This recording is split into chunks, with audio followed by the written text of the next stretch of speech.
Season 5 dropped a week ago, and after playing everything it has to offer, I think now is the time to give a proper review for the season.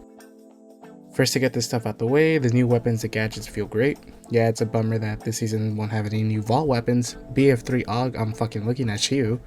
The new assault rifle feels like a welcome addition to the roster of 2042 ARs. While on the other hand, the vault AR changes introduced have made them finally a viable option to use, as previously they were just there to grind for, unlock, play with it once, then go back to your 2042 AR of choice. Now, I'm getting killed by the entire cast of weapons in this game, and I'm pretty sure everyone has found out about the new god gun, the beautiful ACWR. The XCE bar is our first post-launch sniper rifle, and I'm gonna be honest, I haven't been sniping a lot this season, if at all. I haven't been sniping this season to actually get a good feel for the weapon because the new map is a small one, but we'll talk about the new map later, don't you worry about that. But for the amount of time I have used it, I will say that it's somewhat fair. I don't feel cheated out of a kill if I don't hit my shot correctly and don't get the one-shot headshot. The new deagle is actually really fun to use, you know, it's a two-tapper for most ranges. And I don't know what else to say about it because I tend to never really use deagles. I don't really see myself using it a lot of the time because, you know, the Super 500 exists. The new gadgets, the spraying grenade and the mini grenades are... yeah, that's the problem. They're just fluff this season, alright? I've literally not seen a single person get a kill with them in the kill feed. The anti-tank grenade is absolutely amazing, and with it I can now finally have the ultimate anti-vehicle class setup with Liz. The RPG-7 V2 is really amazing and satisfying to get kills with, and I also have no idea why a lot of people want an extra missile, because if you had it, you'd be begging DICE to take it out the fucking game. No new vehicles this time around, but the vehicle loadout reworks that were introduced this season, they've been a little bit hit or miss. I've been seeing a lot of people use the Bolt more as this fast-paced, hit-and-run anti-personnel vehicle. The AA turret on the Jeep is just like, what the fuck, why? The rocket pods on jets don't feel as effective as I had thought they would have been. The Ram still feels out of place as a heavy armor and should be moved to the role of light armor. But onto the elephant of the room, the map. Reclaimed is our new map this time around, and having the past week to play it, I can confidently say that it is a flawed mess in both Breakthrough and Conquest. Now let me be clear, I am not salty the fact that it's a classic 64 and not 128 player map. After playing on it on day of release, I quickly began to thank DICE for not subjecting us to that idea of a fucking meat grinder. Reminds me of another meat grinder from an old game.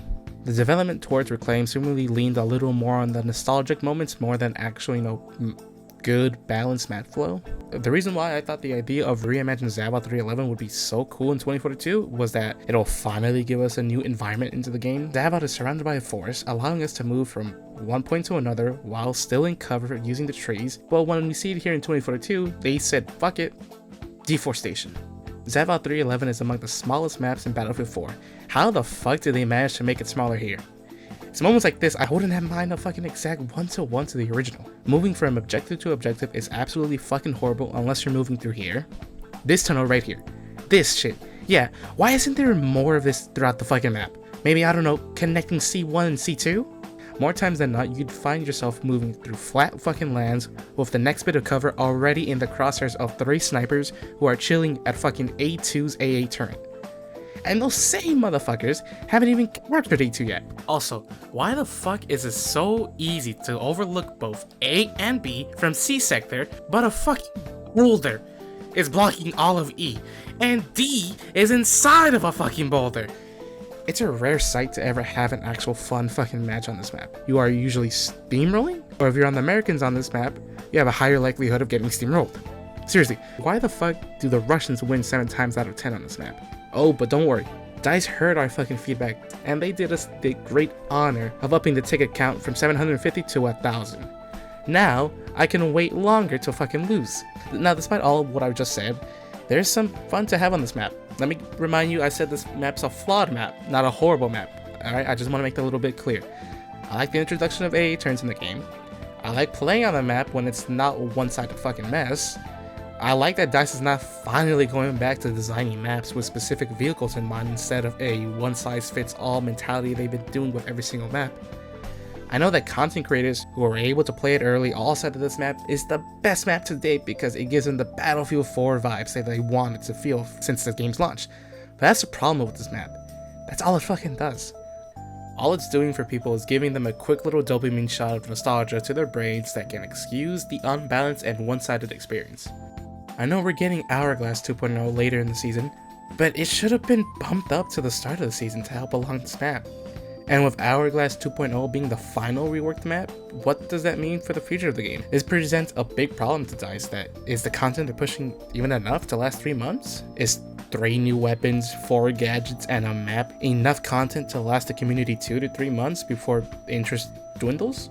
I know we have a mid-season event, but those literally last weeks in the season, and the day people actually give a shit about them is when the trailer announcing it usually pops up, and within the first 2 or 3 matches, people tend to have their opinion already made whether or not it's a game mode they want to keep playing or not. So overall, I want to say that this is an okay season, alright? Definitely not the worst, but definitely not there for me. And I asked the DICE, please give me the fucking PAC, give me the hover tanks, and give me the battle walkers in season 6. Come on, DICE, please.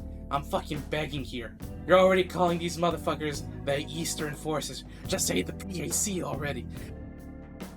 I'm feeling a little sick right now, so I apologize if I sound differently. But I want to know from you guys, what do you guys think of the new map? Is it fun? Complete best? What do you guys think of the season overall? And are you excited to see what season 6 has to offer? Please tell me all that shit down in the comments. Please like if you liked it, dislike if you didn't, send draft threats if you hated it. And that's it for me.